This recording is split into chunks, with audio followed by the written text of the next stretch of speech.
Okay, तो आज हम पढ़ेंगे व्याकरण का पाठ नंबर 4 शब्द विचार। ठीक है, पाठ नंबर 4 शब्द विचार। आज हम शब्द विचार के अंतर्गत चर्चा करेंगे। ठीक है, देखो, अपने मन के भावों या विचारों को प्रकट करने के लिए भाषा की आवश्यकता होती है। ठीक है, भाषा का निर्माण वाक्य से तथा वाक्यों का निर्माण शब्दों से होता है। अतः भाषा में शब्दों का महत्वपूर्ण स्थान होता है। शब्दों का निर्माण अनेक वर्णों के मेल से होता है। तो देखो, हम अपने भावों या विचारों का आदान प्रदान करते हैं, तो इसके लिए हमें किस चीज की आवश्यकता होगी? किसकी आवश्यकता होती है? भाषा की आवश्यकता होती है, जो हमने भाषा के बारे में पहले अध्ययन कर चुके हैं। ठीक है, और भाषा के निर्माण वो किससे होता है? वाक्यों से होता है। और वाक्यों का निर्माण किससे होता है? शब्दों से होता है। और शब्दों का निर्माण किससे होता है? वर्णों से होता है। और वर्ण किसे कहते हैं? भाषा की सबसे छोटी इकाई जिसके खंड या टुकड़े नहीं किए जा सकते, उसे क्या कहते हैं? वर्ण कहते हैं। तो वर्णों के मेल से क्या बनता है? शब्द बनते हैं। ठीक है, तो देखो इस प्रकार एकाधिक वर्णों के सार्थक समूह को शब्द कहते हैं। एकाधिक यानी एक से अधिक वर्णों के सार्थक समूह है। सार्थक का मतलब क्या होता है? यहां पर सार्थक का मतलब होता है जिसका कोई अर्थ निकलता हो। ठीक है, सार्थक का मतलब क्या होता है? जिसका कोई अर्थ निकलता हो ना। तो एक से अधिक वर्णों के सार्थक समूह को क्या कहते हैं? शब्द कहते हैं। ठीक है, तो एक से अधिक वर्णों का जब समूह हो जाता है और जिसका कोई अर्थ निकलता है, उसे क्या कहते हैं? शब्द कहते हैं। जैसे देखो, मैं 4 शब्द लिख रहा हूं। एक तो है कमल, ठीक है, एक है लमक, एक है मकल, एक है कलम, है ना। तो देखो, कमल का अर्थ निकलता है, कमल का अर्थ निकलता है, निकलता है। लमक का कोई अर्थ नहीं होता है, मकल का कोई अर्थ नहीं होता है, लेकिन कलम का भी अर्थ होता है ना। तो ये दो क्या है?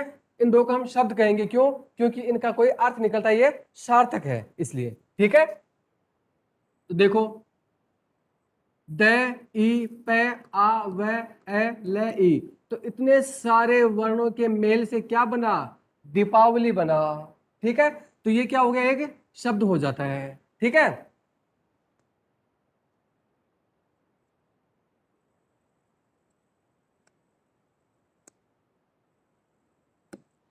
अब उसी तरह से देखो, वह, ई, द, ये, आ, ल, ये, है ना। तो इन सब के मेल से क्या बनता है? तो इतने सारे वर्णों के मेल से क्या बन गया? विद्यालय बन गया। तो इस प्रकार वर्णों के मेल को क्या कहते हैं? शब्द कहते हैं, जिसका कोई ना कोई अर्थ निकलता हो। देखो, वर्णों का सार्थक मेल ही शब्द कहलाता है। तो वर्णों का जो सार्थक यानी वर्णों को मिलने से जो शब्द बनता है और जिसका कोई अर्थ निकलता है ना, उसे क्या कहते हैं? शब्द कहते हैं। निरर्थक मेल नहीं, यानी निरर्थक जो शब्द होते हैं उनका कोई, उसको शब्द हम नहीं कह सकते। ठीक है, जैसे देखो, भारतीय, भारत का रहने वाला, ये एक शब्द है, भारतीय। ठीक है, तो इसका तो अर्थ निकलता है कि भारत का रहने वाला है। लेकिन ये देखो कि ये क्या लिख दिया? यर भीता। शब्द तो वही है, भा, देखो ये इसमें भी है, रे इसमें भी है, ती इसमें भी है, भा इसमें भी है ना। शब्द तो ये के ये है सारे, लेकिन इनको उल्टा पुल्टा कर दिया ना, आगे पीछे लिख दिया, और इसके वजह से ये क्या हो गया? निरर्थक हो जाता है, यानी इसका कोई अर्थ नहीं निकलता है। ठीक है,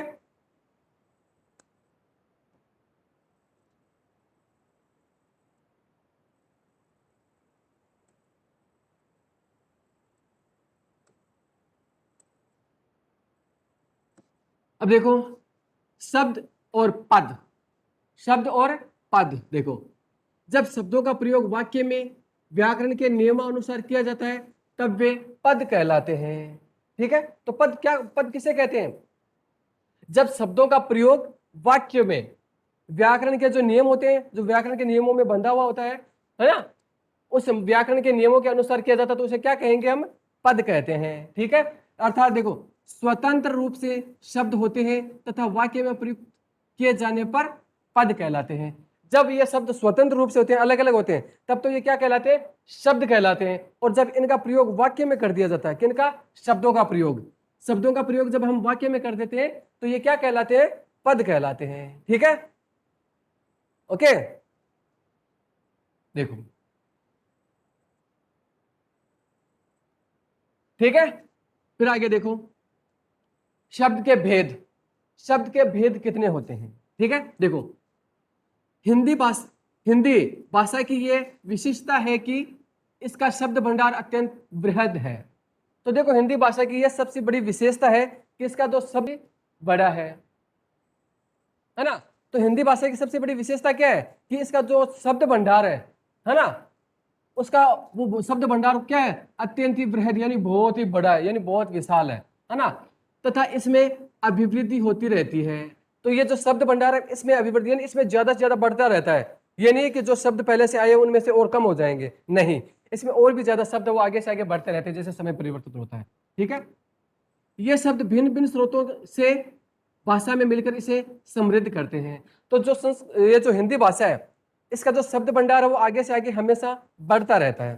ठीक है, और वो शब्द कहाँ से आते हैं, ये शब्द है इसके अनेक स्रोत है ना, यानी अनेक भाषाओं से इसमें शब्द आते हैं। देखो, अतः शब्दों की उत्पत्ति, रचना, अर्थ आदि को जानने के लिए शब्दों को निम्न प्रकार से वर्गीकृत किया जाएगा। ठीक है, तो शब्दों की उत्पत्ति कहां से होती है, उनकी रचना कैसे होती है, उनके अर्थ के आधार पर कैसे क्या शब्द आए हैं, तो इन सब को जानने के लिए हमें क्या करना पड़ेगा, इनको अलग अलग वर्गों में बांटना पड़ेगा। ठीक है, तो इस प्रकार शब्द को 4 आधारों पर बांटा गया है। एक तो है उत्पत्ति के आधार पर, दूसरा है रचना या बनावट के आधार पर, तीसरा है अर्थ के आधार पर, और चौथा है प्रयोग के आधार पर। ठीक है, तो पहला है उत्पत्ति या स्रोत के आधार पर। ठीक है, आओ हम इसके बारे में पढ़ते हैं। 1 नंबर, उत्पत्ति या स्रोत के आधार पर। ठीक है, तो देखो हिंदी भाषा शब्दों के दृष्टिकोण से अत्यंत समृद्ध है। इसमें अनेक भाषाओं के शब्द सम्मिलित है, जैसे संस्कृत भाषा के शब्द अंग्रेजी, उर्दू, अरबी, फारसी, तुर्की, डच आदि भाषाओं के शब्द। ठीक है, तो देखो उत्पत्ति के आधार पर या स्रोत के आधार पर है ना, तो हिंदी भाषा है वो शब्दों के दृष्टिकोण से बहुत ही ज्यादा क्या है, समृद्ध है। ठीक है, और इसमें अनेक भाषाओं के शब्द वो इसमें सम्मिलित किए गए, इसमें शामिल किए गए हैं। ठीक है, यानी इसमें बहुत सारी भाषाओं का मेल है। जैसे संस्कृत के शब्द होते हैं अंग्रेजी, उर्दू, अरबी, फारसी, तुर्की, डच, है ना, तो जो भी अनेक प्रकार की जो विदेशी भाषाएं हैं उनका भी इसमें सम्मिलित है। ठीक है, तो देखो इस आधार पर शब्दों को निम्नलिखित 4 भागों में बांटा गया है। ठीक है, तो उत्पत्ति के आधार पर शब्दों को कितने भेद हो गए, उत्पत्ति या स्रोत के आधार पर, उत्पत्ति या स्रोत के आधार पर शब्दों के कितने भेद हो गए, 4 भेद हो जाते हैं। कौन से, तत्सम, तद्भव, देशज और विदेशी। ठीक है, तत्सम, तद्भव, देशज और विदेशी शब्द। ठीक है, तो ये 4 भागों में इनको बांटा गया है। आओ सबसे पहले तत्सम, देखो तत्सम और तद्भव एक साथ ही अपन देखते हैं। ठीक है, देखो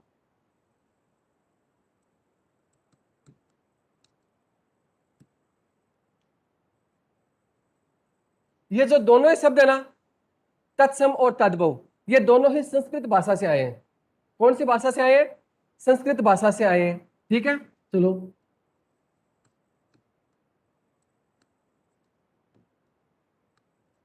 तत्सम और तद्भव ये दोनों ही कौन सी भाषा से आए, संस्कृत भाषा के शब्द है इसमें। ठीक है, अब देखो इसमें अंतर क्या है, देखो पहले तत्सम शब्द में संस्कृत के वे शब्द जो संस्कृत से ज्यों के त्यों हिंदी में आ गए हैं। संस्कृत के जो शब्द है ना वो ज्यों के त्यों हिंदी में आ गए, वो कौन से कहलाएंगे, तत्सम शब्द कहलाएंगे। ठीक है, और संस्कृत के वे शब्द जो थोड़ा सा उनका रूप बदल करके आया है, यानी थोड़े परिवर्तित होकर के आए, वो कौन से हो जाएंगे, तद्भव शब्द हो जाएंगे। तो देखो तद्भव शब्द में तो संस्कृत के शब्द वो थोड़े बदल करके परिवर्तित होकर के आते हैं। ठीक है, और तत्सम में संस्कृत के ज्यों के त्यों शब्द वो हिंदी में आ जाते हैं। ठीक है, जैसे देखो एक है आम्र, ठीक है, और एक है आम। ठीक है, आम्र, आम, तो आम्र शब्द है वो क्या है, संस्कृत का है। किसका है, संस्कृत का, और इसको हिंदी में जो के तो ले लिया, तो ये कौन सा हो गया, तत्सम हो गया। ठीक है, अब आगे देखो आम, देखो यहां पर क्या लिखा, आम लिखा है, आम है ना, आम के नीचे रह लगाया हुआ है तो आम्र बना। तो यहां पर क्या है, रह नहीं लगाया, यानी आम्र में थोड़ा सा परिवर्तन कर दिया, है तो संस्कृत का शब्द, इसमें क्या किया, थोड़ा सा परिवर्तन कर दिया, तो ये कौन सा हो गया, तद्भव हो जाता है।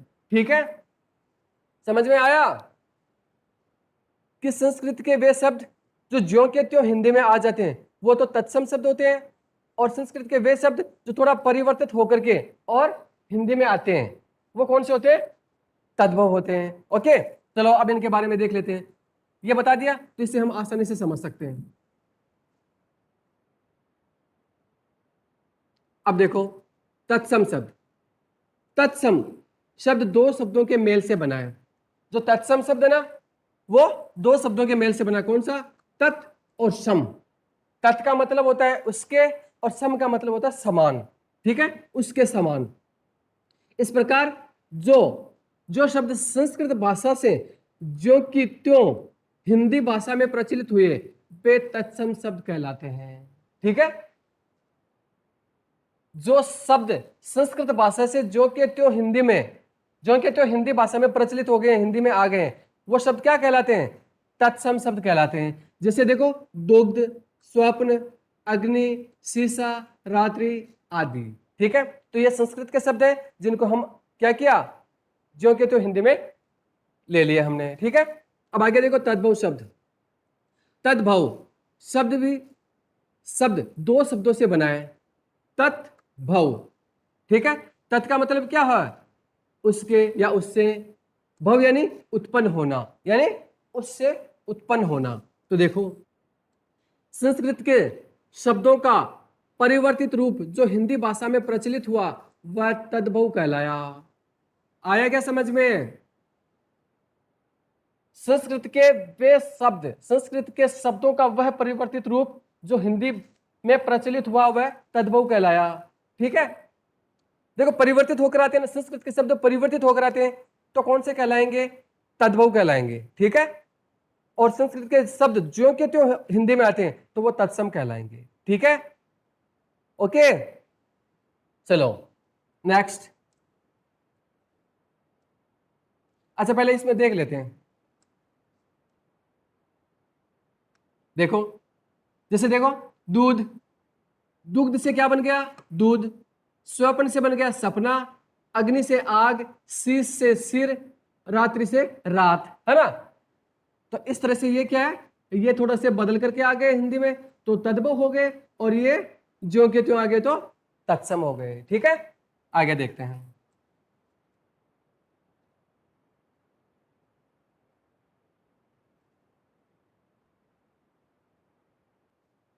ओके, नेक्स्ट देखो, जैसे देखो, सर्प। ठीक है, ये क्या है, तत्सम है।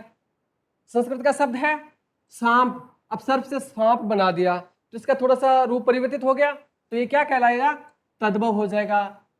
पुत्र, पुत्र क्या है, संस्कृत का शब्द है तो पुत्र क्या है, तत्सम। और पूत, पूत क्या हो जाएगा, तद्भव हो जाएगा। ठीक है, तो इसी प्रकार देखो, एकार्य, एकाच, अक्षर, अक्षर या आखर, अक्षी, आंख, अग्र, आगे, अद्य, आज, अंध, अंधेरा, अट्टालिका, अटारी। तो ये सारे शब्द क्या है, ये तत्सम शब्द है और ये इनका परिवर्तित रूप तद्भव शब्द है। ठीक है, उसी तरह से देखो, अमावस्या, अनार्य, अर्ध, अश्रु, अग्नि, अक्षय, अज्ञानी, ये सभी शब्द क्या है, तत्सम शब्द है। जो संस्कृत के शब्द जो कि तो हिंदी में आ गए हो, और इसका थोड़ा परिवर्तित रूप क्या हो जाएगा, तद्भव। देखो, अमावस, अनाड़ी, आधा, आंसू, आग, आखा, अनजान। ठीक है, तो ये क्या हो जाएगा, तद्भव शब्द हो जाएगा। अन्न, अनाज, अमूल्य, अमोल, अर्पण, अर्पण, अर्क, अर्क, अग्रणी, अगाड़ी, आम्र, आम, है ना, आमलक, आंवला। तो ये सारे शब्द क्या है, तत्सम और तद्भव शब्द है। ठीक है, नेक्स्ट।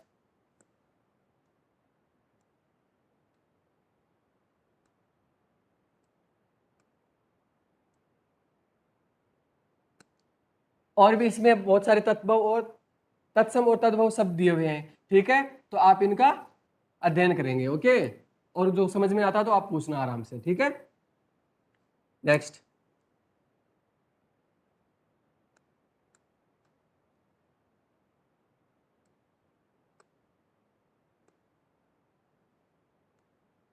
अब देखो, तो तत्सम और तद्भव में कोई दिक्कत नहीं है, उसके बारे में हमने अध्ययन कर लिया है। अब आओ देशज शब्द, ठीक है।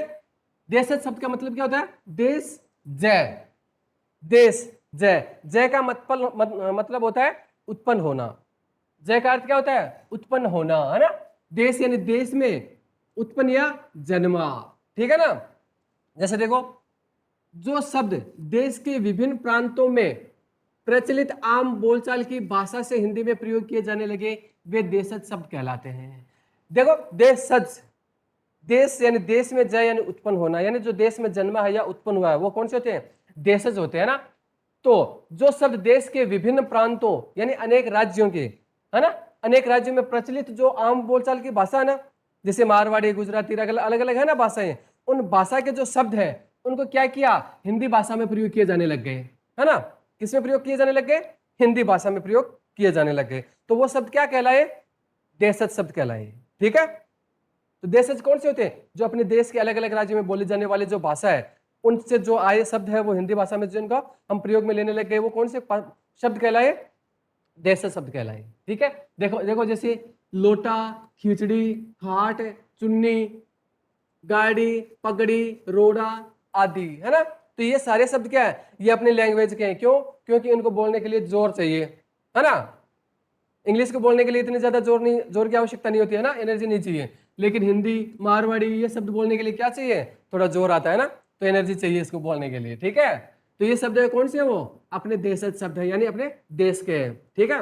विदेशी शब्द, विदेशी शब्द कौन से होते हैं? जो विदेशी भाषा से आए हैं, ठीक है। देखो, वे शब्द जो विदेशियों के संपर्क में आने से हिंदी भाषा में प्रचलित हो गए, वे विदेशी शब्द कहलाए। आजकल हिंदी भाषा में इनका प्रयोग अधिक मात्रा में किया जाता है। तो देखो, विदेशी शब्द कहां से आए? अभी ये थोड़ी कि विदेश से चलकर शब्द वो चलकर आ गए विदेश से, भाई चलो ठीक है हम भी भारत घूमने के लिए चलते हैं, ऐसा नहीं है। देखो, हमारे देश में बहुत सारे विदेशी आए ना। प्राचीन समय में आए थे, कई तो घूमने के लिए आए, कई यात्रा करने के लिए आए, कई भारत को लूटने के लिए आए, कई आक्रमण करने के लिए आए, कई राज करने के लिए आए, है ना। तो उन्होंने यहाँ पर काफी दिनों तक अपने पांव जमाए रहे और अपने वहां जो विदेशी शब्द वो बोले और उन शब्दों को क्या किया? हम भारतीयों ने पकड़ लिए, है ना। और आज वो हिंदी भाषा में अच्छी तरह से प्रचलित होने लग गए हैं, है ना। और आजकल हिंदी भाषा में इसका प्रयोग सबसे ज्यादा होने लग गया है। देखो कौन सा? देखो, अंग्रेजी के शब्द देखो, हॉस्पिटल, डॉक्टर, हॉल, चाकू, pen, station, car, school, train, circus, telephone, ticket, computer, truck, bus, plane, fridge आदि, है ना। तो ये जो सारे शब्द है वो क्या है? विदेशी शब्द है, और हम बड़े ही प्यार से अच्छे से इनको बोलते हैं, है ना। क्यों? क्योंकि आज ये हिंदी भाषा में पूरी रूप से प्रचलित हो चुके हैं, ठीक है। तो ये सारे शब्द क्या है? अंग्रेजी भाषा के शब्द है, जो आज हम हिंदी भाषा में इसका प्रयोग करते हैं, ठीक है। अब देखो, अरबी भाषा के शब्द देखो, असर, किस्मत, औरत, जहाज, मतलब, तारीख, अमीर, इज्जत, वकील, किताब, कालीन आदि। तो ये सारे शब्द कौन से हैं? ये सारे शब्द को है अरबी भाषा के शब्द है, ठीक है।